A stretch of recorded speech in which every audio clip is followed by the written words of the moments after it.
할렐루야. 2018년도 맞이해서 여러분에게 좋으신 하나님의 은혜가 여러분과 여러분의 가정에 함께 하시기를 우리 주님의 이름으로 축원드립니다. 우리 옆에 계신 분에게 옆에 앉아주셔서 감사합니다. 반갑습니다. 그렇게 인사도 해주시고요. 자, 그렇습니다. 자, 오늘 하나님께서 우리에게 주시는 말씀은 우리 신년을 맞이해서 하나님 앞에 복을 받을 만한 새해라는 겁니다. 인간이 세상을 사는데 복의 근원이 되신 하나님이 복을 주셔야 그 인생이 분명히 복되고 형통합니다. 하나님 등지고 하나님 앞에 곁길로 가고 딴 길로 가면 틀림없어요. 인생의 끝이 별로 좋지를 않아요. 우리는요, 복의 근원이 되신 하나님 앞에 복을 받아야 내 인생의 복을 누릴 수 있다라는 겁니다. 그러면 오늘 본문의 말씀을 통해서 우리가 새해에 복된 한 해가 되자 이렇게 말씀을 드렸는데, 어떻게 하면 하나님으로부터 우리가 복을 받으면서 2018년도가 복된 한 해가 될 수 있을까라고 하는 겁니다. 그것이 오늘 여호수아서 24장 14절에 기록되어 있다라는 겁니다. 사실은 여호수아서는 1장에서 24장까지 기록되어 있는데 그중에 전체를 다 요약하면 여호수아서 24장이고 24장의 내용 중에서 여호수아서 24장 14절의 말씀이 여호수아 전체의 내용이다라는 겁니다. 따라서 여호수아를 따로 강해 설교를 하지 않아도 오늘 제가 이번 달, 다음 달 이렇게 여호수아서를 이렇게 전해주는 말씀을 듣게 되면 여호수아서를 통해서 저자 여호수아가 말하고자 하는 그 신학적 의도를 다 파악할 수 있을 만큼 중요한 내용들이 여호수아서 24장에 포함되어 있다라는 겁니다. 모세의 뒤를 이어서 이스라엘 백성이 400년간 애굽에 있다가 40년간 광야 생활을 하고 가나안 땅에 들어가지 못하지요. 그러다가 모세가 요단강 맞은편에서 결국 가나안 땅에 건너가지 못하고 죽게 됩니다. 그리고 여호수아에게 바톤을 넘겨줘요.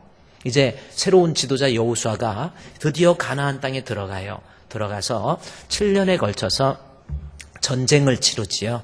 그게 가나안 정복사입니다. 가나안에 있는 31명의 왕들을 물리치고 전쟁을 치러서 땅을 가나안을 정복하게 돼요. 그리고 또 7년에 걸쳐서 12지파들에게, 아니 13지파에게 땅을 나눠줍니다. 에브라임과 므낫세, 요셉의 지파가 있기 때문에 땅을 또 나눠줘요. 그래서 이스라엘에게 각 지파들에게 땅을 나눠주는 것이 7년이 걸렸어요. 자, 이제 여호수아도 때가 돼서 이제 죽을 날이 가까운 거예요. 110세가 되었습니다. 이제 여호수아가 이제 죽게 되면 이 낯선 땅 가나안 땅에서 이스라엘 백성들이 어떻게 살아야 복을 누릴 수 있을까라고 하는 것을 이스라엘 백성들을 세겜이라고 하는 곳에 모아놓고 말씀을 마지막 고별 설교를 하는 내용이 바로 여호수아서 24장에 있는 말씀이라는 겁니다. 마지막으로 내가 죽어도 너희들이 하나님 앞에 복받는 사람이 되기 위해서는 다음과 같이 살아라라는 거지요. 그러면 어떤 모습으로 살으라고 했는지, 어떤 모습으로 살아야 오늘 우리가 2018년도 전혀 다른 새로운 시대에 어떤 모습으로 내가 살아야 한 해가 복된 한 해가 될 수 있을까라고 하는 겁니다. 그 내용이 바로 여호수아서 24장 14절에 기록되어 있다라는 겁니다. 여호수아서 24장 14절 말씀을 여러분이 한번 보십시오. 어떻게 기록되어 있습니까? 여호수아서 24장 14절 말씀에 그러므로 이제는 여호와를 경외하며 온전함과 진실함으로 그를 섬기라라고 하는 이 말씀 속에 우리가 앞으로 미래의 복을 받기 위해서 하나님 앞에 다음과 같은 모습을 갖추고 있어야 된다. 그 말씀이죠. 첫 번째가 세 가지가 있다고 그랬죠. 그래서 첫째 주에 14절에 그러므로 라고 하는 것을 공부했습니다. 그러므로 이 신앙을 가지고 있어야 하나님 앞에 새해에도 복을 받을 수 있다라는 거. 그 다음에 둘째, 지난주에 제가 여러분께 말씀을 드렸는데 둘째는 또 뭐였습니까? 어떤 신앙을 가져야 돼요? 14절에 그러므로 이제는 여호와를 뭐하는 사람? 경외하는 사람. 하나님 경외할 줄 아는 사람, 그 사람이 하나님 앞에 복을 받을 수 있다라고 하는 것. 그래서 그러므로와 경외를 세겜이라고 하는 곳에 여호수아가 이스라엘 백성을 불러 모아놓고 말하게 되므로 세겜의 스토리를 통해서 그러므로가 무슨 의미가 있고 경외라고 하는 것이 어떤 의미가 있는가라고 하는 것을 여러분께 말씀을 드렸어요. 오늘은요, 나머지 우리 성도들이 인터넷에서 설교 좀 들으시고 연결되는 거니까 오늘은 세 번째, 하나님 앞에 내가 복을 받는 인생이 되려면, 그러므로 이제는 여호와를 경외하며, 그 다음에 뭐라 그랬어요? 어떤 사람? 온전함과 진실함으로 그를 뭐하라? 섬기라 라는 겁니다. 그래서 하나님 앞에 복 받는 사람이 되려면 세상을 살면서 하나님을 섬길 줄 아는 사람이 되어야 된다, 그 말씀이죠. 아무리 바쁘고 힘들고 할 일 많은 세상이지만 우리가 이 땅에 살면서 주님을 섬길 줄 아는 사람, 하나님 섬길 줄 아는 사람, 이스라엘 백성들에게 가나안 땅에 가서 농사를 지으면서 앞으로 살아야 될 일도 많이 있지만 그럼에도 불구하고 하나님을 섬길 줄 아는 사람, 그래야 하나님이 그 사람의 삶에 간섭해 주시고 그 사람의 삶에 은혜를 주신다라는 겁니다. 14절 말씀해 보십시오. 여호수아가 얘기하죠. 그러므로 이제는 여호와를 경외하며 그 다음에 온전함과 진실함으로 그를 섬기라 그랬죠. 하나님 섬기라는 거예요. 섬김에 있어서도 온전함과 진실함으로. 온전함은 뭡니까? 적당히 한번 뭐 좀 해보려고 했다가 주를 섬기는 그러한 모습 말고, 온전함이라는 것은요, 한번 변함없이 막 신앙적으로도 막 이랬다 저랬다, 예배 출석하는 것도 아무런 기쁨도 없고 감격도 없고, 그게 무슨 섬김입니까? 섬김이라는 거 온전한 섬김이에요. 또 하나는 진실한, 그래서 온전함과 진실함 그랬죠. 진실이라는 게 마음으로 좀 섬기는 거예요. 억지로 막 안 좋은 표정 지으면서 주를 섬기는 거, 그런 거 말고 기뻐서 즐거워서 섬기면서 행복하고 예배드리면서 기쁘고 감격 있고 기도하는데도 막 마음이 후련하고, 이런 모습, 그게 진실함과 온전함이라는 모습이에요. 또 본문에서 섬김이 얼마나 중요한지 14절에 온전함과 진실함으로 그를 섬기라. 너희 조상들이 강 저쪽과 애굽에서 섬기던 신들을 치워버리고, 버릴 것도 버리면서 섬겨야 돼요. 옛사람의 모습도 버리지 못하고 아직도 혈기 못 버리고 지 생각 못 버리고 세상 욕심 못 버리고 하나님 섬겨봐야 그것이 하나님 앞에 별 의미가 없다라는 겁니다. 그러면서 하나님 앞에 참으로 복 있는 인생이 되기 위해서는 우리 주님을 섬길 줄 아는 것. 그래서 여러분 2018년도에 할 일 많은 세상이지만, 바쁘고 피곤한 세상이지만 우리 주님을 섬기는데 차질이 없어야 돼요. 주를 섬김으로 우리 한번 복을 받아봅시다. 할렐루야. 날마다 주를 섬기며 언제나 주를 기리고 그 사랑 안에 살면서 딴 길로 가지 맙시다. 찬송가 아세요? 아까 부른 찬송입니다. 아까 부르고도 그게 언제 불렀는지 모르는 사람들이 있어요. 입술로는 부르고 했는데 이 마음으로 정말 하나님 앞에 가슴으로 부르는 노래가 아니에요. 우리는요, 하나님 섬겨야 돼요. 힘들어도 어려워도 우리 주님을 섬길 줄 아는, 날마다 그거 한번 우리 같이 한번 해볼까요? 날마다 시작. 날마다 주를 섬기며 언제나 주를 기리고 그 사랑 안에 살면서 딴 길로 가지 맙시다. 아멘. 근데 부르는 거 보니까 음악이 날마다 주를 섬기며 하는 거 보니까 안 섬길 것 같아. 조금 빠른 템포를 가지고 우리 한번 주목을 주고, 정말 새해에는 내가 바쁘고 힘들지만 내가 주님 섬기겠습니다 라는 마음을 가지고 날마다 주를 섬기며 언제나 주를 기리고, 그런 템포로 한번 해봅시다. 준비됐죠? 자, 시작. 날마다 주를 섬기며 언제나 주를 기리고, 두 손 주먹 쥐고 사랑 안에 살면서 딴 길로 가지 맙시다. 아멘. 주님 섬기는 자, 그런 사람이 하나님 앞에 복을 받는다라는 겁니다. 그래서 여호수아가 이스라엘 백성들에게 새로운 땅 가나안에 가서 너희들 하나님 섬기는 자, 우리 하나님이 아껴주시고 하나님이 구별해 두시고 하나님이 사랑해 주시며, 나중에 말라기에서 그렇게 나오죠. 그렇게 해서 하나님께서 복을 주신다라는 거예요.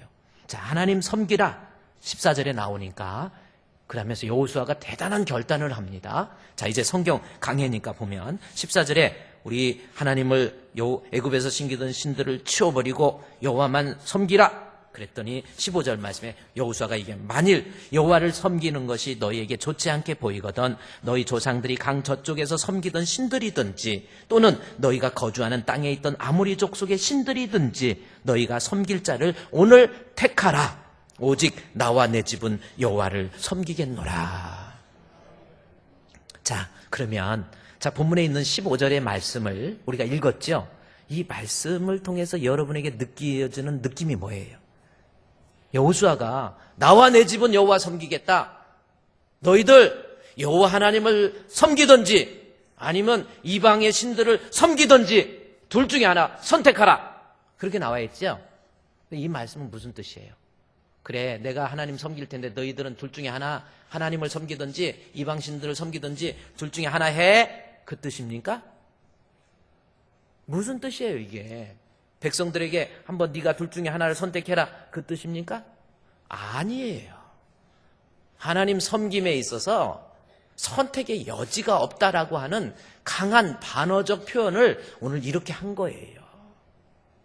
내가 복을 받기 위해서는 하나님을 선택하는데 선택의 여지가 없다라는 뜻이에요. 지금 선택하라 그런 뜻은 선택의 여지가 없다라는 뜻이라니까요. 무슨 뜻인지 이해가 안 가면 예를 들어서 우리 집에 아이가 있는데 학생이에요. 공부를 해야 되는데 예를 들어서 우리 아이가 그렇다면 우리 아이는 공부 잘하니까 그런 거 같겠지만 애를 텔레비전을 계속 보고 있는 거예요. 그래서 아빠가 야 텔레비 끄고 공부해. 그랬는데 그 소리를 듣고도 둔채만채 하는 거예요. 만약에 그래서 야 텔레비전 꺼. 그랬는데도 그냥 계속 그냥 텔레비만 짜짜지 쳐다보는 거예요. 너 텔레비 꺼래니까 그래도 안 꺼. 그러면 아빠가 너 텔레비전 끄든지 말든지 네 맘대로 해. 이게 무슨 뜻이에요? 그러면 아빠가 나보고 끄든지 말든지 내가 마음대로 하라는 거구나. 그리고 나는 안 끌 거야 하고 있으라는 뜻입니까? 지금 본문에 있는 말씀이 그거예요. 하나님 섬겨라. 그러면서 15절에 만일 여호와를 섬기는 것이 너희에게 좋지 않게 보이거든 너희 조상들이 강 저쪽에서 섬기던 신들이든지 또는 너희가 거주하는 땅에 있던 아모리 족속의 신들이든지 너희가 섬길 자를 오늘 택하라. 오늘 오직 나와 내 집은 여호와를 섬기겠다. 이 뜻은 뭡니까? 이스라엘 백성에게 너희들은 하나님 섬기는 데 있어서 네 맘대로 해. 그 뜻이 아니라 그게 얼마나 무서운 말입니까? 하나님 섬기지 않으면 안 된다라는 선택의 여지가 없다라는 뜻이에요. 인생 살면서 하나님 섬겨야만 복을 받는다라고 하는 강한 어떤 반어적 표현을 통해서 이스라엘 백성에게 강한 임팩트를 주는 거예요. 선택하라. 쉽게 얘기하면 영어로 말하면 You have no choice예요. 선택의 여지 없어요. 인생 살면서 하나님 앞에 복을 받는데 내가 하나님 선택하든지 세상 일에 분주해가지고 하나님의 일에 등한시하든지 니들 맘대로 해. 이거는 무서운 말이에요. 네가 그렇게 해봐야 하나님 등지고 살아봐야 하나님 복의 근원은 하나님이신데 인생이 별로 복되지 못한다라는 뜻이잖아요. 여러분 선택의 여지 없습니다. 정말 우리 한 해 동안 정말 하나님 앞에 정직하게 진실된 마음으로 온전하게 우리 주님 섬겨봅시다. 이거 이외에는 방법이 없어요. 하나님 좀 마음을 가다듬고 주님을 섬기라는 겁니다. 그래서 여호수아가 강한 어법을 가지고 너 반드시 하나님 섬겨! 이스라엘 백성에게 이야기하니까 이스라엘 백성들의 반응을 볼까요? 섬겨! 그랬더니 16절 말씀에 백성이 대답하여 이르되 우리가 결단코 여호와를 버리고 다른 신들을 섬기기를 하지 아니하오리니 우리는 결단코 하나님 반드시 하나님 섬기겠습니다. 이렇게 나와요. 대단하지 않아요 이스라엘 백성. 너희들 다 버릴 거 버리고 하나님 섬겨. 그랬더니 예 우리 하나님 반드시 섬기겠습니다. 그리고 17절에 이는 우리 하나님 여호와께서 친히 우리 조상들을 인도해서 애굽에서 인도해 주시고 우리 보호해 주셨으니까 18절에 여호와께서 모든 백성 이 땅에 거주하던 아모리 족속을 우리 앞에서 쫓아내서 주셨으니까 그러니까 어떻게 한다고 그랬어요? 그러므로 우리도 여호와 섬기겠습니다. 반드시 하나님 섬기겠습니다. 그는 우리의 하나님이십니다. 반드시 하나님 섬기겠습니다. 아이고, 하나님 섬겨 이스라엘 백성. 네, 하나님 섬기겠습니다. 얼마나 아름다운 모습입니까? 그러면 여호수아가 이스라엘 백성에게 섬기라 그랬더니 네, 섬기겠습니다. 그렇게 했으면 여호수아가 어떻게 나와요? 아, 그래, 잘했어. 그렇게 해야 돼. 잘 섬겨야지. 그래, 그렇게 하는 사람 돼. 그래야 좋은 거야. 아, 이렇게 나와야 되는데 18절에서 내가 우리 주님 섬기겠습니다. 그랬더니 19절 말씀해 보십시오. 여호수아가 백성에게 이르되 너희가 여호와를 능히 섬기지 못할 것은 그는 거룩하신 하나님이시여 질투하는 하나님이시니 너희의 잘못과 죄를 사하지 아니하실 것이다. 앞뒤 문맥이 맞지 않죠? 하나님 섬기겠습니다. 그러니까 여호수아가 하나님 섬겨. 방법 없어. 노 초이스야. 섬겨. 네, 하나님 우리 잘 섬길게요. 그러면 여호수아가 그렇게 해라 이래야 되는데 너희들 하나님 못 섬겨. 19절 말씀에 백성에게 이르되 너희가 여호와를 능히 섬기지 못한다. 그 얘기를 하고 있다라는 겁니다. 그러면 이 말씀은 무슨 뜻이에요? 지금 여호수아가 백성들에게 하나님을 섬기라라고 하는 그 섬김, 여호수아가 말할 때 섬김의 의미와 백성들이 지금 내가 주님 섬기겠습니다 라고 했을 때 백성들이 가지고 있는 섬김의 의미가 다르다는 뜻이에요. 오늘날 우리가 다시 말해서 섬김에 대한 이해가 부족하다라는 겁니다. 예를 들어서 제가 여러분에게 여러분 새해에는 주님을 잘 섬기세요. 그래서 우리 아멘 했잖아요. 또 찬송도 불렀잖아요. 그러면 섬김이 무슨 뜻이에요? 여러분 머릿속에서 그래, 내가 주의 일도 열심히 좀 하고 열심히 봉사도 좀 하고 이렇게 그렇게 섬김의 의미로 지금 받아들이고 있는, 지금 이스라엘 백성들이 똑같은 거예요. 하나님 섬기라 그랬더니 네, 섬기겠습니다. 그랬더니 여호수아가 너희들 하나님 못 섬겨. 너희들 잘못과 죄악 하나님 용서하지 않을 거야. 이렇게 나온, 이것은 19절 말씀을 통해서 진짜 하나님이 원하시는 섬김이라고 하는 것이 무슨 뜻인가 라고 하는 것을 우리에게 설명해 주는 내용이에요. 그 내용을 볼까요? 진짜 섬김이 뭐예요? 자, 19절에 하나님께서 사용했던 그 섬김이 뭔가, 여호수아가 백성에게 이르되 19절에 여호와를 능히 섬기지 못할 것은 그는 거룩하신 하나님, 질투하시는 하나님. 이 두 가지가 섬김의 진정한 의미다, 그 뜻이에요. 우리가 생각하고 있는 섬김하고 틀리죠? 섬김의 의미는 하나님은 질투하시는 하나님, 하나님은 거룩하신 하나님. 이것을 바꿔 얘기하면 진짜 성경에서 말하는 섬김이라고 하는 것은 거룩을 동반하지 않는 섬김은 죄가 되고 잘못이 된다. 그 밑에 보면 잘못과 죄를 사하지 않는다 그러잖아요. 그러니까 거룩이 동반되지 않는 섬김. 자, 주를 섬긴다 그러면서 거룩하지 않다. 이 사람의 섬김은 잘못됐다라는 거예요. 그 사람의 섬김은 오히려 죄가 된다. 지금 19절 말씀입니다. 질투하시는 하나님이라고 하는 하나님의 속성을 제대로 이해하지 못하고 주님을 섬긴다? 이것 또한 하나님 앞에 잘못된 섬김이 될 수 있다라는 거예요. 그래서 여호수아가 우리가 하나님 앞에 복을 받기 위해서 하나님을 섬기는 자가 되어야 되는데 진짜 섬김은 무엇인가 라고 하는 것을 이야기하고 주고 있는 내용이 바로 이 본문에 있는 내용입니다. 그러면 우리 한번 생각해 보십시다. 여러분, 하나님 진짜 섬김이 뭐예요? 자, 첫째, 두 가지 공부하는데 첫째, 이게 뭐예요? 하나님 앞에 거룩하신 하나님. 19절에 너희들이 섬기지 못해. 잘못된 섬김이라는, 진짜 섬김은 그는 거룩하신 하나님. 거룩이 반드시 동반되어야 그것이 진짜 섬김입니다. 자, 섬김은 일만 하는 게 섬김이 아니에요. 거룩이 동반되어야 된다라는 겁니다. 따라합시다. 거룩이 동반되어야 그것이 진짜 섬김이다. 그러면 또 여기에서 이제 문제가 생겨요. 거룩, 그러면 이제 이 거룩이 동반되어야 진짜 섬김이다. 그러면 내가 은밀하게 짓는 죄 이것도 안 짓고 이제 욕도 좀 안 하고 내가 좀 이렇게 좀 착하게 살고 이러고 나서 주의 일을 해야 하나님이 그게 섬김이구나. 또 이런 식으로 받아들인단 말이에요. 그 이유는 뭡니까? 거룩이라고 하는 말의 진정한 의미가 뭔지를 알아야 돼요. 성경에서 말하는 거룩과 우리가 생각하고 있는 거룩 많이 차이가 있습니다. 그러면 성경에서는 거룩을 어떻게 이야기하고 있는지, 구약의 레위기 11장 44절에 나와 있는 내가 거룩하니 너희도 거룩하라 라고 하는 이 말씀이 있는데, 이 여호수아가 지금 너희들이 거룩한 섬김이 있어야 된다 그럴 때 지금 율법 레위기에 있는 그 내용을 다 알고 있거든요. 그러면 모세 율법이기 때문에 다 알고 있는데, 거룩한이라고 하는 거룩이 무슨 뜻이냐는 거예요. 자, 이것을 신학적으로 우리가 쉽게 거룩이 무슨 뜻인지 알아봐야 됩니다. 자, 그것을 알기 위해서 우리 이제 베드로전서에 가야 돼요. 여러분, 베드로전서 넘어가야 됩니다. 베드로전서, 히브리서, 야고보서, 베드로전서입니다. 있죠? 베드로전서 1장에 한번 보면요. 베드로전서 1장에 있는 말씀입니다.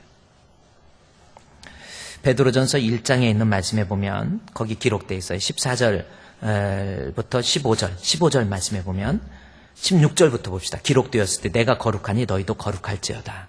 지금 거룩에 대해서 계속 설명을 하고 있는 거예요. 내가 거룩하니 너희도 거룩하라. 2장에 가서도요. 지금 거룩에 대한 내용이 2장 5절에 예수 그리스도로 말미암아 하나님이 기쁘시게 받으실 만한 신령한 제사를 드릴 거룩한 제사장, 이 거룩이 나옵니다. 그 다음에 2장 9절에서도 너희는 택하신 족속이요 왕같은 제사장이요 거룩한 나라에서, 지금 베드로가 베드로전서 1장 16절에서 레위기 11장 44절에 나와 있는 내가 거룩하니 너희도 거룩하라라고 하는 그 구약적인 의미가 신약 속에서 어떻게 거룩으로 표현이 되는가라는 것을 지금 베드로전서 후서를 통해서 우리에게 설명해 주고 있다라는 겁니다. 자, 섬김이 있어야 복을 받는데 그 섬김에는 반드시 거룩을 통한 섬김이 되어야 된다라고 하는 건데, 그러면 거룩이 무슨 뜻인가라는 겁니다. 자, 1장 16절에 기록되었을 때 내가 거룩하니 너희도 거룩할지어다, 요 말씀이 있습니다. 그럼 이게 무슨 뜻이에요? 자, 여러분이 머리에 알고 있는 거룩이 무슨 뜻입니까? 하나님께서 내가 거룩하니 너희도 거룩할지니라. 이 내용을 어떤 목사님들은 또 설교할 때 하나님은 죄가 없고 흠이 없고 윤리적으로 도덕적으로 깨끗하시고 또 종교적으로도 깨끗하신 구별된 그러한 모습, 이런 깨끗하시고 죄가 없고 흠이 없다, 이런 느낌으로 내가 죄가 없는 깨끗한 사람이니까, 깨끗한 하나님이니까 너희도 죄 짓지 말라, 이렇게 해석하는 사람이에요. 그거는 아니에요. 거룩에 대한 성경적 개념의 파악이 전혀 되지 않은 사람입니다. 거룩이 무슨 뜻입니까, 여러분? 거룩이 무슨 뜻이에요? 거룩하면은 그래요. 성경책 여기다 딱 들고 양복 입고 교회 와서 목사님이 거룩하게, 말이 사용이 자연스럽죠? 거룩하게 하면서 성도들한테도 이제 목소리 깔고 집사님 안녕하세요. 할렐루야 반갑습니다. 형제님, 이게 거룩입니까? 여러분, 거룩이 뭡니까? 우리 지금까지 가지고 있는 성경에서 사용되고 있는, 성경에서 그 말씀을 사용할 때 거룩의 진정한 의미가 뭔지를 반드시 알아야 돼요. 자, 거룩이라고 하는 거, 베드로전서 1장 16절에 나와 있는 내가 거룩하니 할 때 구약에서 사용된 히브리어는 뭐냐면 코데쉬라고 하는 단어입니다. 코데쉬. 저렇게 코데쉬 그렇게 읽습니다. 그게 거룩이에요. 그러면 거룩으로, 우리말로 거룩으로 번역했는데 이 코데쉬가 가지고 있는 거룩의 의미가 어떤 뜻이냐면 구별해서 드린다라는 뜻입니다. 자, 구별해서 드린다라는 뜻이 거룩이에요. 자, 그렇게 알았죠? 그러면 우리 구약에 나와 있는 이 베드로전서 1장 16절에 나와 있는, 이제 보세요. 구별해서 드리는 건데 하나님께서 말씀하시기를 16절에 내가 거룩하니, 그럼 무슨 뜻이에요? 하나님이 누구에겐가 드려졌다라는 뜻이에요. 구별해서 하나님이 내가 드려졌다라는 겁니다. 내가 드려졌다는 것이 무슨 뜻이에요? 하나님이, 우리 예수님이 드려진 거예요. 바쳐진 거예요. 그게 거룩입니다. 하나님이, 우리 예수님이 나를 구원해 주시기 위해서 십자가에 못 박혀 죽으심으로 나를 위해서 드려진 거예요. 이게 거룩이라니까요. 지금 하나님께서 이스라엘 백성에게 말하는 것은 내가 죄가 없다, 난 거룩하다, 나는 흠이 없다, 이런 뜻이 아니라 내가 너 구원해 주시기 위해서, 너를 대속하기 위해서 내가 친히 십자가에 못 박혀 죽으심으로 하나님 앞에 하나님이 사람에게 드려진 거예요. 그게 지금 하나님께서 내가 너를 사랑한 나머지, 내가 너를 질투하시는 하나님으로서 내가 너를 위해서 몸 들여서, 몸 바쳐서 너를 구원해 주셨다라는 뜻이 내가 거룩하다라는 뜻입니다. 그러면 나를 위해서 십자가에 못 박혀 죽으신 우리 주님 앞에, 그래서 주님이 내가 너한테 드린 거예요. 어린 양의 제물로서 죄를 대속하게 해서 드린 주님 앞에 우리가 어떻게 살아야 돼요? 드려진 주님 앞에 주여, 나 같은 거 위해서 십자가에 드려지신 주님을 위해서 나도 주님 앞에 드리겠습니다. 이게 내가 거룩하니 너희도 거룩할지니라 라고 하는 말씀의 진정한 의미예요. 어디 죄 안 짓고, 어디 깨끗하고, 어디 착하게 살고, 어디 윤리적으로 예수 믿는 사람은 하나님처럼 윤리적으로 도덕적으로, 그 뜻이 아니에요. 나를 대속하시기 위해서 십자가에 드려지신 주님 앞에 내 자신도 우리 주님 앞에 드려지는 실제적인 삶, 그것을 우리 주님이 요구하는 말씀이다라는 겁니다. 그래서 오늘 본문 베드로전서 1장 16절에 내가 너를 위해서 드렸으니 너도 하나님 앞에 드려지는, 그래서 이제는 거룩할지어다라고 하는 거에 대해서 여기 15절에서 베드로는 뭐냐면 오직 너희를 부르신 거룩한 이처럼, 나를 불러서 나를 위해서 십자가에 못 박혀 죽으신 우리 주님 앞에 너희도 뭐가 나와요? 모든 뭐예요? 행실, 하나님 앞에 드려질 만한 구별된 행실의 삶을 살아야 될 것을 우리에게 이야기해 주고 있다라는 겁니다. 자, 그러면 나를 대속하신 주님 앞에 나도 하나님 앞에 드려질 삶, 거룩한 행실, 구체적으로 어떤 것이 있습니까? 베드로가 그 다음부터 계속 이야기합니다. 첫 번째, 하나님 앞에 거룩한 사람, 하나님 앞에 거룩의 모습으로 하나님께 드려지는 삶 중에서 첫 번째가 뭐냐는 거예요. 본문에서 지금 베드로전서 1장에서부터 계속 이야기합니다. 첫 번째 쭉 여기 본문에 15절에서 너희를 부르신 거룩한 이처럼 하나님이 나를 위해서 대속해 주시기 위해서 십자가에 못 박혀 죽으신 주님 앞에 너희도 모든 행실에서 하나님 앞에 드려지라는 거예요. 그게 섬김이라는 겁니다. 이스라엘 백성은 이 거룩함, 즉 하나님 앞에 드려지는 그런 거 없이 그냥 하나님 앞에 그냥 소 바치고 제사 지내면 그것이 섬기는 것으로 착각하고 있다는 겁니다. 그러면서 섬김의 진정한 의미가 뭡니까? 15절, 16절, 17절 쭉 내려가다가 23절에 나와 있어요. 이게 바로 성도가 드려지는 거룩의 첫 번째 행실이라는 겁니다. 23절 너희가 거듭난 것은 썩어질 씨로 된 것이 아니요 썩지 아니할 씨로 된 것이니 살아있고 항상 있는 말씀으로 되었느니라 라고 해서 거듭나는 것, 이게 하나님 앞에 하나님 나를 위해서 십자가에 대속해서 죽으신 거룩하신 하나님 앞에 내가 드려지는 거룩한 행실 중에서 첫 번째가 베드로는 이야기합니다. 거듭난 사람이 되는 거예요. 따라서 하나님을 섬긴다. 내가 거듭나지 않으면 하나님 섬길 수 없어요. 거듭남을 통해서 하나님을 섬기는 겁니다.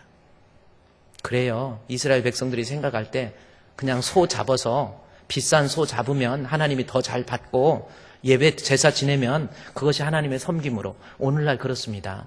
하나님 앞에 교회 와서 예배 드려요. 지금도 안 올렸는데 할 수 없이 왔어요. 와서 예배 드리고 뭐 좀 봉사도 좀 하고 뭐 이러면 그게 하나님 섬김입니까? 아니라는 거예요. 그것은 잘못된 섬김이고 그것은 하나님 앞에 죄가 될 수도 있고 그것이 하나님 앞에 용서받지 못할 허물이 될 수도 있다는 겁니다. 진짜 섬김은 첫 번째, 내가 하나님 앞에 거듭나야 됩니다. 새 사람 되어야 그것이 하나님 앞에 거룩한 모습이고 그것이 하나님을 섬기는 성도의 모습이에요. 나부터 변화되는 거예요. 나부터 새 사람 되는 거예요. 예배 좀 드렸으니까 나는 하나님 섬겼다. 뭐 일도 좀 했으니까 나 하나님 섬겼다. 그러면서 살아가는 모습을 보면 전혀 변화가 안 돼요. 집에 가서도 엉망입니다. 아내에게 막 눈물 흘리게 하고 괴롭히고 힘들게 하면서 나 교회 왔으니까, 나 교회에서 예배 드리니까 나 섬긴다? 아니에요. 나부터 변화받으세요. 정말 존경받는 남편, 존경받는 아내, 사랑받는 아내, 변화가 일어나지 않는 거룩은 거룩이 아니에요.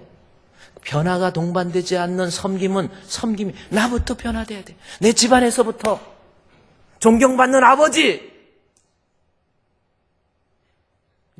가정을 다스리지도 못하고 애들 엉망으로 신앙으로 곁길로 가고 딴 길로 가고 애들 엉망 많습니다. 내가 하나님 앞에 그게 섬김이 아니에요. 여호수아처럼 나와 내 집은 여호와를 섬기겠다. 애들 요즘 곁길로 가고 딴 길로 가고 지 마음대로 생각하고 뭐 해도 아유 목사님 자식 이기는 부모 없어요. 그냥 내팽개에 쳐버리죠. 진짜 믿음 있으면 그러겠습니까? 진짜 천국과 지옥에 대한 확신이 있어요? 안 됩니까? 거룩이 변화가 동반되지 않는 섬김, 이거 가짜라니까요. 교회에 와서도 아직도 끝까지 자기 주장 못 죽여요. 뭐 무슨 재직회를 하든 총회를 하든 무슨 당회를 하든 자기 고집 꽉 잡. 아니에요. 정말로 하나님 앞에 섬기는 자, 자기 죽어야 돼요. 거룩함이 동반되지 않는 섬김은 가짜라니까요. 죄인되니까요. 성경에 나와 있잖아요. 거룩하지 이스라엘 백성 우리 섬기겠습니다. 아니야. 너희들 하나님 앞에 거룩함이 동반되지 않는 섬김, 그것은 하나님 앞에 잘못이 되고 죄가 된다고 그랬잖아요. 교회 와서도 다른 사람한테 인정받는 성도, 권사가 돼서 정말 좀 하나님 앞에 우리 권사님 너무 훌륭하셔. 이래야지. 아우 나 참 어떻게 권사 됐는지 모르겠어 저 사람. 이런 사람도 우리 교회는 없지만 저기 장풍교회 같은 경우, 중풍교회, 교회 안에서도요 여러분 1816년도에 태어났던 영국의 아주 중요한 분이 한 분 계세요. J.C. 라일이라고 하는 사람입니다. 저분 정말 제가 여러분에게 종종 설교하는 내용들을 저분의 내용을 통해서 많이 인용을 해요. 그러니까 1816년도에서 1900년도까지 영국 청교도, 즉 기독교의 영성을 선도했던 사람 중에 한 사람이 J.C. 라일입니다. 아주 대단하신 분. 저분하고 찰스 헤든 스펄턴 목사님 두 분이 영국의 청교도를 영성을 회복시킨 쌍두마차와 같다라고 한 사람이 J.C. 라일이라고 하는 거예요. 근데 저분이 이제 이야기하는 거예요. 저분은 뭐냐면 그때 당시에 19세기 초에 영국의 청교도 사람들은 그들의 생각 속에서 어떻게 하냐면 내가 교회에 등록하고 교회에 다니고 예배도 드리고 헌금도 하면 천국은 그냥 따라오는 것으로 그 사람들이, 청교도들이 다 그렇게 생각하고 있었어요. 그때 하늘에서 내려온 거룩한 폭탄이라고 불리움을 받는 J.C. 라일이 아니야! 진정한 회개가 없는 천국 존재하지 않아. 거룩함이 동반되지 않는 천국 존재하지 않아. 변화가 동반되지 않는 천국 존재하지 않아. 그것을 위천선 사람이 J.C. 라일입니다. 내가 하나님 앞에서 주님 섬긴다? 아직 거듭나지 못한 사람들. 말하는 거 보세요. 벌써 말투 같은 거 보세요. 뭔가가 항상 부정적이고 뭔가가 까장까장. 이렇게 사람을 대할 때 여러분 뭔가 그 사람을 만나고 싶고 대하면 마음도 편해지고 이래야 되는데 뭔가 꽝 하고 있는 사람이 있어요. 막 목사님을 대할 때도 꽝 하고 있고, 그리고 목사님 쳐다도 못 보고 쳐다봤다 살짝 얼른 내립니다. 눈 깔아 밑에 깔아 막 그래가지고 얼른 내려버려. 뭔가가 얼굴을 보면 오만상 다져요. 기쁨도 없고 감격도 없어요. 예배 드려도 그게 하나님 섬김입니까? 섬김은 나부터 거듭나야 돼요. 거듭남이 없는 섬김, 그것은 거룩이 동반되지 않는 섬김은 잘못이고 죄다. 여호수아서 24장 분명히 나와요. 잘못이고 죄라고. J.C. 라일이라고 하는 사람이 쓴 책에 거듭났는가라는 책이 있습니다. 저 책입니다. 저 책 한번 읽어볼 만한가. 저 책을 읽어보면 제가 여러분에게 계속 예수님이 내가 하나님 앞에 진짜 믿음은 믿음으로 말미암아 예수님이 내 안에 계시는 거고 내 안에 계신 예수님을 순간순간 바라볼 수 있는 영안이 트인 사람이 믿음 있는 사람. 내 안에 계신 예수님에 대한 느낌이 없는 사람이 있어요. 아, 예수님이 내 안에 계신가? 느낌이 없는 사람. 어떤 변화도 안 일어나는 사람. 그 사람이요. 착각하지 마세요. 그 사람 천국 가는 사람 아니라는 겁니다. 거듭났는가라고 하는 거예요. 진짜 거듭남이 없이는 천국 가는 사람이 아니라는 거예요. 그래서 히브리서 12장 2절 말씀에 보면 믿음의 주요 온전케 하시는 이인 예수를 바라보자. 바라보라 하니까요. 어떤 사람은 또 저걸 가지고 이상하게 또 설교를 하실 때 우리의 신앙의 표대는 예수님 바라봐야 됩니다. 사람 바라보면 실망해요. 구역장님 바라보면 실망해요. 목사님 바라보면 실망해요. 우리 예수님 바라봅시다. 그러면 또 아멘 해요. 맞는 말인 것 같은데 성경은 그 뜻이 아니에요. 예수님 바라보라는 게 무슨 뜻인 줄 아세요? 진짜 믿음은 내 안에 성령으로 계신 예수님, 그 예수님을 순간순간 바라볼 줄 아는 사람, 그 사람이 믿음 있는 사람이라니까요. 지금 못 보잖아. 말만 권사지, 말만 장로지, 말만 목사지. 뭐가 변화됐어요? 한번 생각해 보십시오. 주님 바라볼 수 있는 거듭난 사람. 그래서 아까 그 책에 거듭났는가라고 하는 그 책을 보면 제목이 우리말로는 거듭났는가인데 영어로 보면요.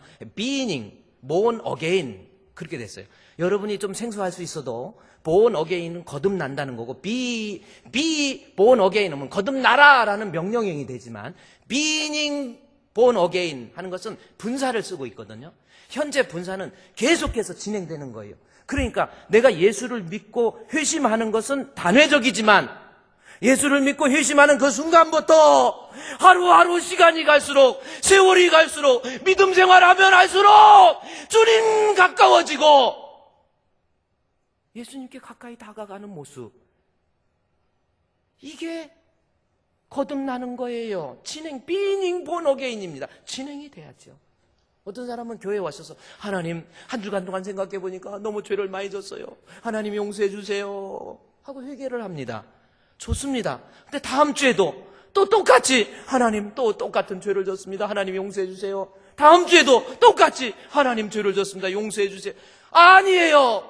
우리가 1km라고 한다면 지난주에는 100m 달렸으면 100m 간 곳까지 거기까지 변화돼야 되고 그 다음에 200m, 300m 내가 죽을 때 죽음이 가까울수록 세월이 흐를수록 우리 주님 내 안에 계시는 주님을 바라보고 나도 좀 변화되어야지.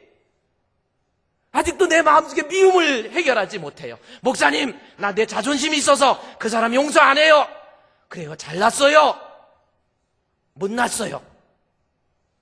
그게 어떻게 그겁니까? 진짜 거듭났습니까? 예수님이 내 안에 계시는데 순간순간 사람이 사람을 쳐다봐도 죄 못 져요. 지난주에 농협에서 은행 훔친다고 아침에 8시 일찍도 일어났더라고요. 가갖고 은행 가서 돈 훔쳤어. 그러다 6시간 만에 잡혔어. 그래요. 어떻게 잡았어요? 그렇게 물어보 질문이 첫 번째가 어떻게 잡았어요? CCTV로 잡았지 이놈아. 그래갖고 얘기해주고. 그 다음에 아우 내가 사람 없는데 아침 일찍 가서 은행 열기 전에 내가 사람 없는데 하려. 보세요. 사람이 보고 있어도 죄 못 짓잖아. 진짜 예수님이 여러분 안에 계시고 예수님이 보고 있는데 어떻게 은밀한 죄 져요? 가짜잖아요. 진짜 예수님이 내 안에 안 계시는데 그게 진짜 믿음 있는 사람입니까? 아니 예배 드리는 게 그렇게 힘들어요? 아유 어떤 사람은 아유 나도 회복해야지 말만 하고 변화가 안 돼요. 게으름과 나태 속에서 툭하면 예배 빠지고 기도 한번 제대로 합니까? 제가 새해부터 여러분에게 책망 섞인 그런 원래는 부드럽게 항상 얘기하잖아요. 최씨 성격 좋기로 유명하잖아. 근데 막 어떤 때는요, 정말 우리 성도들, 이건 아니에요. 이스라엘 백성들, 우리가 큰 소를 드리고 하나님 앞에 제사 지내면 그게 섬김인 줄 알았단 말이에요. 여호수아가 아니야! 거룩함이 동반되지 않는, 변화가 동반되지 않는 섬김! 잘못이고 죄야! 여호수아서 24장 그 다음에 잘못과 죄라고 딱 나와요. 우리 새해 좀 변화됩시다. 아니, 예배를 드려도 좀 감격적으로 뭔가 이렇게 좀, 아니, 좀 사람을 만나도 좀 뭐 기쁨을 주고 해야지. 항상 무슨 죄진 사람처럼 그러고 다니지 마세요. 집에 가서 애들 구박하지 말고, 부모 힘들게 하지 마시고, 아내 힘들게 하지 말고, 교회 와서 목사님 힘들게 하지 말고, 뭐 목사님 바라보고 신앙생활 합니까? 비닝 본 어게인, 거듭남이 없이 19세기의 영국 사람들이 생각한 것처럼 나에게 천국이 보장됐다? 천만의 말씀이에요. 새해에 우리가 하나님으로부터 복을 받으려면 섬김이 있어야 되는데 그 섬김은 첫 번째가 내 자신부터 거듭나야 돼요. 내가 주님 앞에 찬송을 부를 때도 나 이제 주님의 새 생명 얻은 몸 옛것은 변하고 새 사람이로다 그 생명 내 맘에 강같이 흐르고 아니 좀 이런 것도 있어야지. 어떻게 똑같아? 기도해야 될 사람이 기도를 제대로 합니까? 그리고 목사님 아유 기도해 주세요. 아우 우리 애들 위해서 기도해 주세요. 아니 도대체 이게 뭐야? 아니잖아. 아까 그 제이시 라이리슨 거룩이라는 책도 있어요. 제이시 라이리슨 거듭났는가 그 책 좀 한번 읽어보세요. 오늘은요 여기까지입니다. 여러분 우리가 새해 복 받는 앞으로 인생의 복을 누리기 위해서는 우리가 날마다 주님을 섬겨야 돼요. 섬김의 첫 번째는 거듭남임이에요. 나부터 새 사람 됩시다. 오늘도 교회에서 만나는 사람들마다 기쁨도 주고 행복도 주고 은혜도 주고 오후 예배 재직 세미나 할 때도 도망가려고만 하지 마시고 밥 먹고 도망가지 말라고 그랬더니 그럼 밥 안 먹어! 이런 사람도 있더라고. 그렇게 막 나갈 겁니까? 밥 드시고 커피도 마시고 성도들과 교제도 하시고 오후 예배도 드리시고 이게 거듭나는 모습이 좀 변화가 되어야지. 민방위 훈련을 하도 많이 해갖고 도망은 왜 이렇게 잘 가요? 다 일어납시다.